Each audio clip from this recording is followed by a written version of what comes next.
Hey guys, if you haven't heard, Anchor by Spotify is the easiest way to make a podcast with everything you need all in one place. Let me explain. Anchor has tools that allow you to record and edit your podcast right from your phone or your computer. When hosting on Anchor, you can distribute your podcast on listening platforms like Spotify, Apple Podcast, and more. It's everything you need all in one place to make a podcast. And best of all, it's totally free. Download Anchor app or go to anchor.fm to get started. And please enjoy this episode that you are about to listen to. Hey everyone, this is True Crime at Lunchtime, hosted by Lindsay and Kayla. I'm Lindsay. And I'm Kayla. And we're work besties who love true crime. And this is a true crime podcast providing shorter episodes that you can enjoy on your lunch break.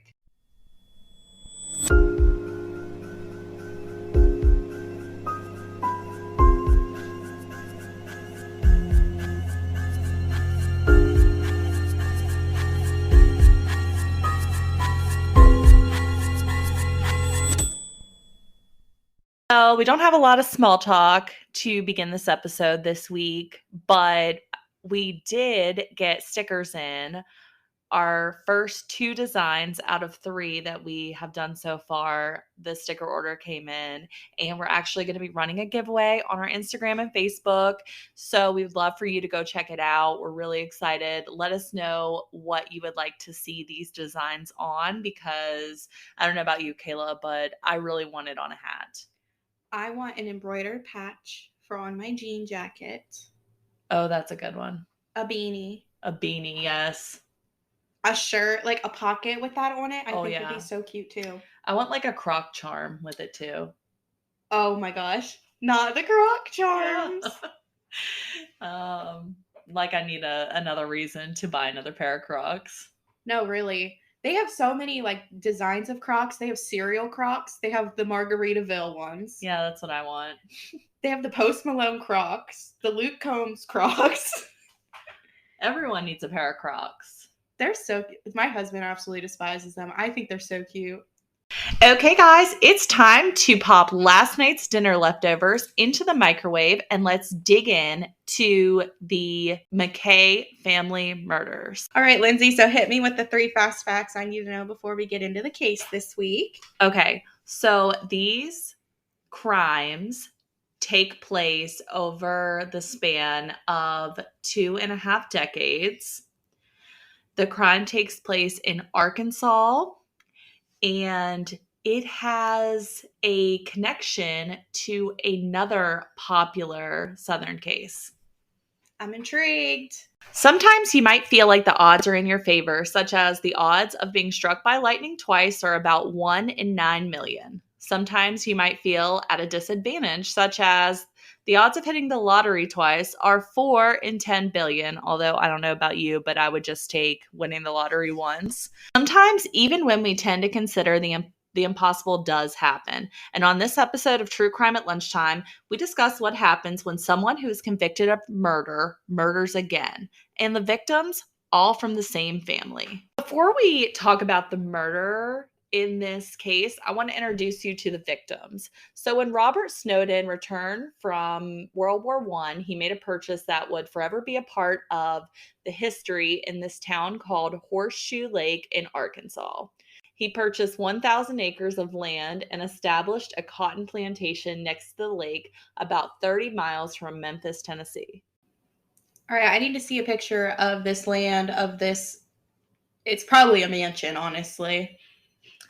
It is. Let me show you what it looks like in more recent years.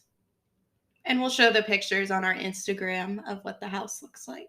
Oh, I love that. It is so pretty. Oh my god, the staircase, the front porch. And the lake. I love that house. It's so pretty. Yeah, it's gorgeous. Worth every penny. In 1949, the property began a transformation into the historical Snowden house, the one that I just showed you, becoming a 6,000 square foot mansion where the couple would raise their children, one of which was named Sally Snowden McKay. Obviously, McKay was her married name, but for the purpose of the rest of the story, that is her full name. Her name just flows. It does. It's a nice name. Actually, her name is Sarah, I read, but they called her Sally. So Sally went on and got married, had kids, got divorced, and then returned to the lake house after her father died to manage the property. So the house had 30 lakefront cabins on the property, and she was going to oversee this thriving family business. She was also a CPA and ran an antique store. So she was quite a busy lady. It sounds like fun. We love a mogul. Running an antique store, I couldn't do it. I'd buy everything. I was going to say, you love antique shopping. I'd buy everything. That's the problem. There were multiple family members who lived on the property, and one of which was also Sally's nephew, Joseph Lee Baker. So he and his family lived on the property after there was a fire in their home. So this was, a solution to that problem.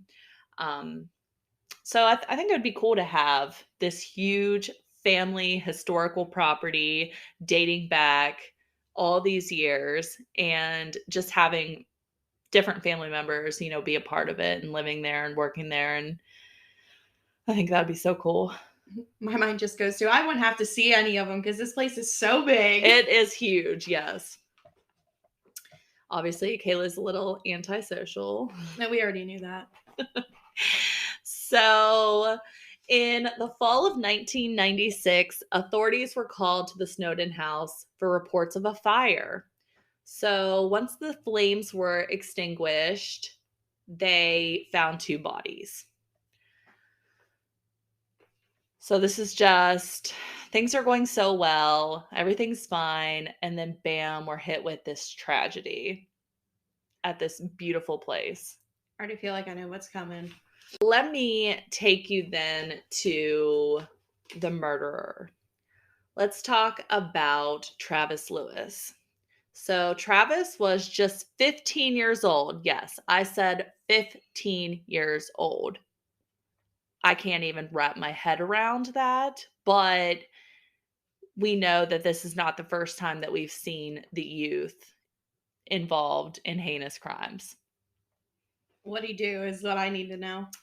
So he and his mother and his grandparents all lived on the Snowden property. His mother, Gladys, was actually a housekeeper for the Snowden house, and he is the one who was responsible for the fire and the 2 bodies found on the property.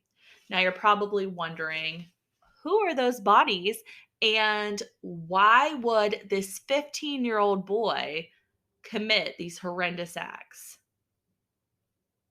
Are you wondering that? Yeah, I want to know what the motive is. Okay, so let me lay this on you then. The 2 victims, one, Sally Snowden McKay, and the second one was her nephew, Joseph Lee Baker. This story starts out so crazy because we have this 15-year-old boy who has committed murder for whatever reason. They're not sure yet at this point, but he knew both of the victims. He obviously knew Sally, as his mother worked on the property and they lived on the property, but he also knew Joseph Lee Baker because he was his English teacher at the high school that he attended. So you're probably wondering, what happened on this day in the fall of 1996 that would lead this 15-year-old boy to commit these acts? Well, are you wondering that, Kayla? Yeah, I'm wondering. Okay. So I'm glad you asked, because he was arrested on November 5th of 1996, where he pleaded guilty, but maintained that he did not commit the murder. So I don't know who his attorney was, but I don't know why they would let him plead guilty if... Did he do like an Alfred plea? Like they have enough to prove he's guilty, but he No. won't admit guilt? No, he straight up said he's guilty. But he said he didn't do it, but he admitted to doing it. What? Yeah. That doesn't even make any sense. You're right, it doesn't. But I don't know. The motive, they believed, was that he broke into the house to burglarize the home and was caught by Sally and Joseph coming into the house. He shot them, took the items, and then left. So when it came to sentencing, the McKay family requested that the death penalty be taken off the table because at the time of sentencing, he was 16, 17, I believe. I think at sentencing he was 17. And because he was so young when he committed the crime. But he did receive 2 first-degree charges. The judge in the case, David Burnett, sentenced him to 28 and a half years for the murders and another 5 for the burglary and theft. So just a little fun fact here, in case you're wondering, the judge in this case is the same one who blocked the appeals by Damien Echols and the West Memphis 3. I knew the name. Yeah, it was like a unique connection because I don't know if you remember me saying like a little bit ago, but this town is only 30 miles from Memphis or 30 minutes from Memphis. So it's not too far, but I thought that was a pretty interesting fact. That's a fun fact. I like that. And, we really stand for the innocence of Damien Echols. So he got 28 and a half years for both of them, or for... Yes, for both. So it wasn't like 28 years for one and then 28. No, 28 years concurrent. total. Yes. It doesn't even make sense. Yet, if you know anything about the West Memphis 3 and the appeals that Damien Echols has tried to get to go through, you'll understand that this is an absolutely infuriating sentence from this judge. They pull shit out of nowhere. Yeah, this is not... I have like real, ooh, David vibes right now. Not cool, David. 2018, Travis Lewis was released from prison. That was not 28 years. No, Plus it wasn't. 5. No, it absolutely was not. So how did he get out? Did he appeal? Yeah, and you'll never guess who was at his appeal on his behalf. This is somebody from the family? It was. Despite all of the family members that disagreed with him getting out of jail, there was one person there that was instrumental to his release, and it was Martha McKay. Martha McKay is the daughter of Sally Snowden McKay. And while Travis Lewis was serving his time in prison, she befriended him. She believed in forgiveness, and despite friends and family pleading with her to not form a friendship with the person who brutally murdered her mother, she did form this friendship and did want to forgive him. Martha, word of advice. Don't try to fix no man. Yeah. Don't do it. And I know this is not going to end well. Right, because, given the subject of this topic, that you can kind of see where this is going.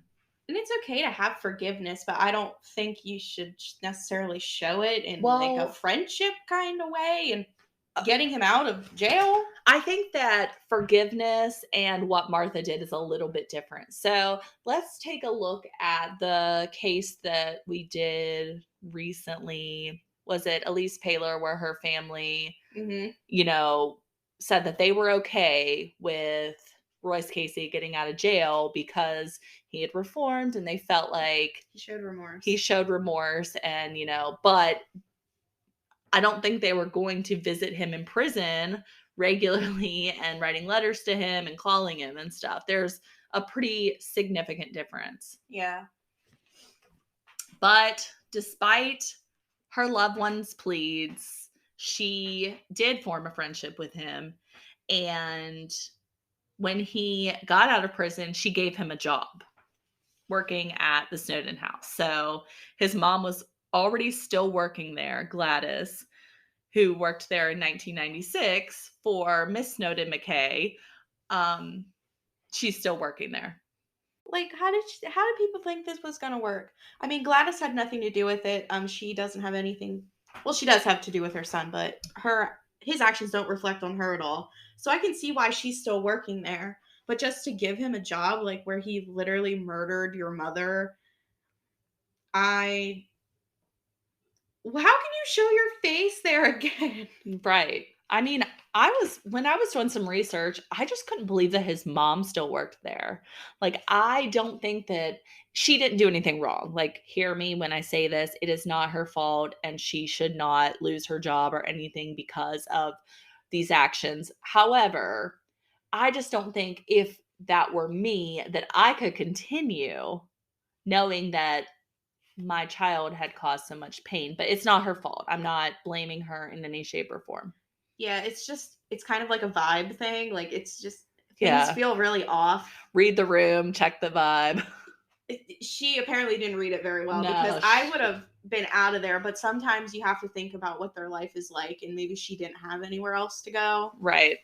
In 2004, Martha bought the property and renovated it and turned it into a very successful business, including a bed and breakfast and a wedding venue. Like, how lovely does that sound? Especially looking at the pictures. Mm-hmm. Like, this is a premium spot. It is so pretty. I saw a picture of the wedding and it had the white chairs up front and the little arch, and then the bride comes down the staircase. The beautiful staircase. It is truly like a really picture perfect wedding venue.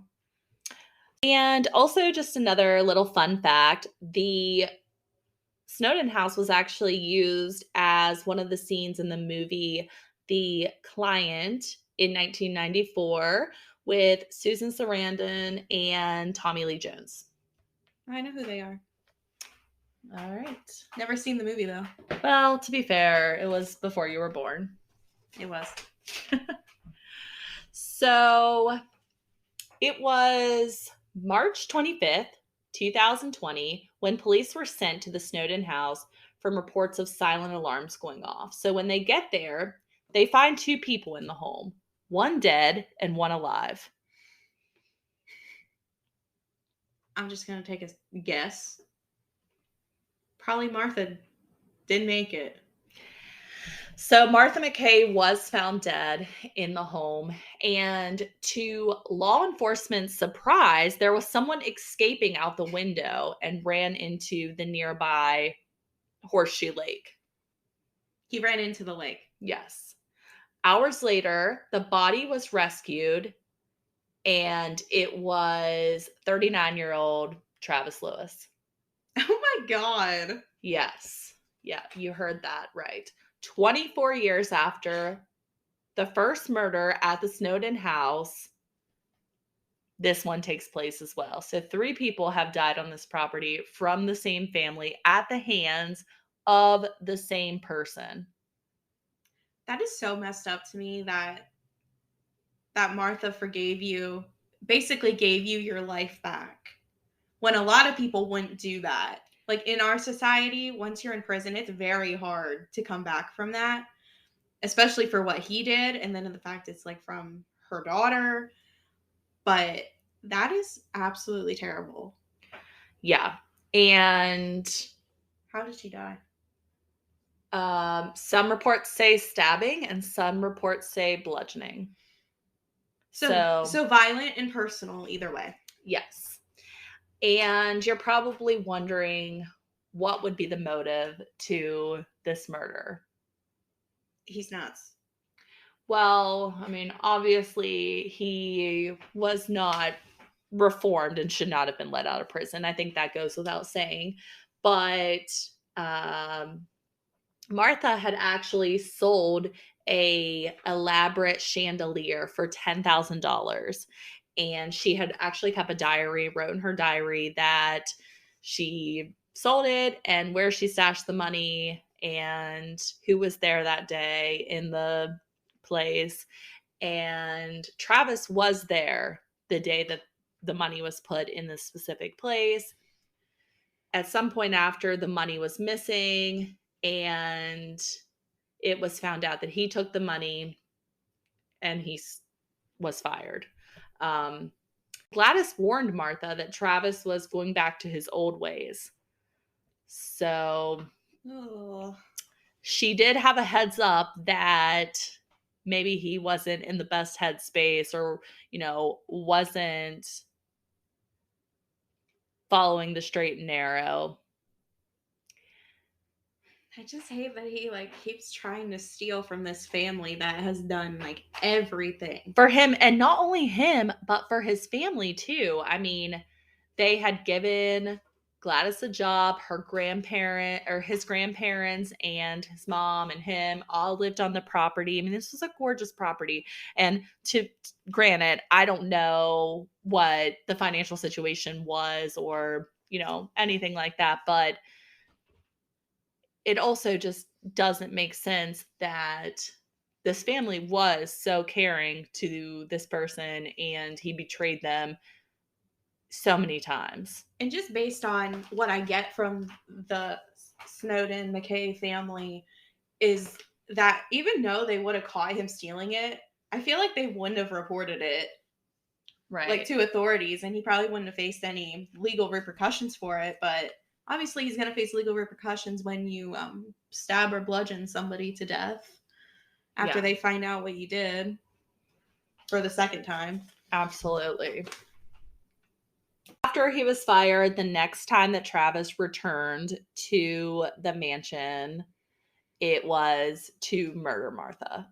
At the scene, they found a bag with several expensive items in it, so it's unclear if he went there with the intentions to just burglarize the house like the first time Martha caught him and then he killed her, or if the burglary was a second thought and he had went there to kill her first and then was like, well, while I'm here, I might as well scoop up some of the goods.